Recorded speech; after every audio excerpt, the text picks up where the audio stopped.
Exercise 12.2 Question number 4 Following table list the size of 127 families।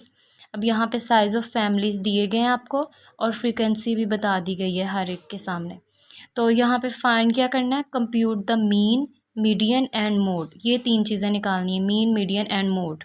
तो जब आपको ये साइज़ दिया जाए और फ्रीक्वेंसी दी जाए तो आप फ्रीक्वेंसी को एफ़ से डोनेट करते हो और साइज़ को आप एक्स ले लेंगे, ठीक है।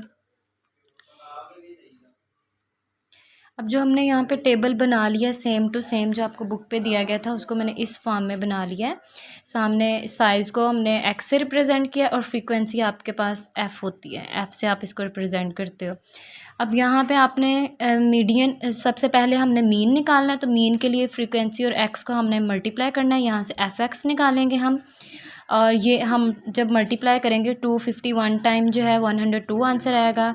3 को आप 31 टाइम मल्टीप्लाई करेंगे तो 93 आंसर आएगा। इसी तरह आपने इन सब को भी आपस में मल्टीप्लाई किया, सारे एक्स और एफ़ आपस में मल्टीप्लाई होंगे तो ये सारे आंसर्स आते जाएंगे। ओके, ये अभी कम्युलेटिव फ्रीक्वेंसी हम बाद में डिस्कस करेंे। अभी हमने जो एफ ऑफ एक्स निकाला है इसका सम नीचे निकाल लेंगे और फ्रीक्वेंसी सारी जो है इनको भी हम प्लस करके लिख लेंगे। तो हमने इन दोनों के सम निकाल लिए हैं, इन सबको प्लस करके आंसर्स निकालने के बाद हम यहाँ पे मीन का फार्मूला लिखेंगे। मीन का फार्मूला होता है summation of F X is divided by sum of frequency. So हमने जो तमाम एफ एक्स को सम किया था वो यहाँ पे लिखेंगे और तमाम फ्रीक्वेंसीज़ को हमने जो प्लस करके आंसर निकाला था वो नीचे लिखेंगे। उनको आपस में डिवाइड करने से हमारा मीन का आंसर निकल आएगा जो कि है 3.2। नेक्स्ट इसमें मोड हमारा ये 2 है क्योंकि हमारे पास सबसे ज़्यादा फ्रीक्वेंसी जो है वो 51 है।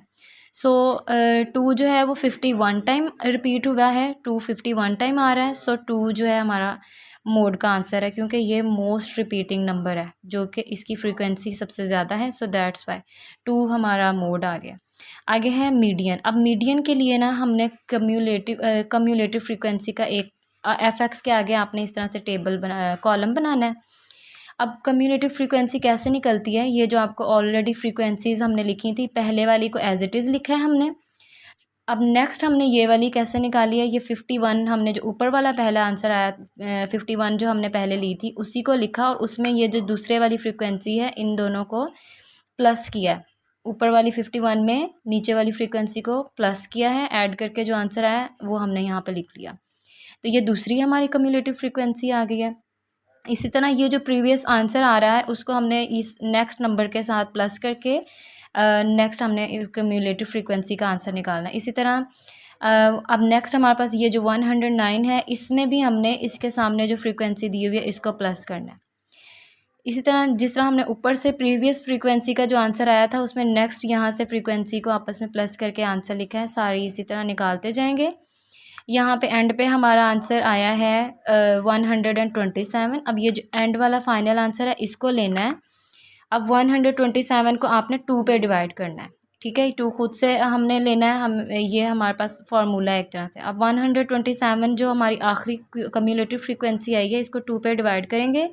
जो आंसर आया है उससे हम चेक करेंगे कि मीडियन क्या है। ये अब हमारा 127 को 2 से डिवाइड करने से 63.5 आया। अब आपने ये जो कम्युलेटिव फ्रीक्वेंसीज़ निकाली हुई थी सारी, ये 51, 82, 109, इनमें आपने देखना है कि 63 किन दो नंबर्स के दरमियान लाई करेगा। अब यहाँ पे 51 और 82 है, इसके दरमियान 63 आ सकता है। लेकिन अगर आप नेक्स्ट देखो 82 और 109, तो 82 और से बड़े नंबर और 109 से पीछे आप देखें तो उनमें 63 नहीं आता। सो 51 और 82 के दरमियान 63.5 आएगा। सो आपने इसमें से सिर्फ 82 जो दूसरे नंबर वाला जो बड़ा वाला नंबर है सेकंड वाला वो लेना है। सो यहाँ पे हमारी ये जो 82 है ना, अब इसके सामने आपने जाना है और ये जो नंबर है 3 वाला, ये एक्स हमने देखना है। हमने दूसरे वाला ले गया, जिन दो नंबर्स के दरमियान हमारा 63 आ रहा था उसमें से ये जो दूसरे वाला नंबर है 51 और 82 में से 82 के सामने जो एक्स की वैल्यू थी वो हमारा मीडियन का आंसर है। सो मीडियन हमारा 3 है। तो इस तरह से हमने मीन, मीडियन एंड मोड तीनों चीज़ें निकाल ली।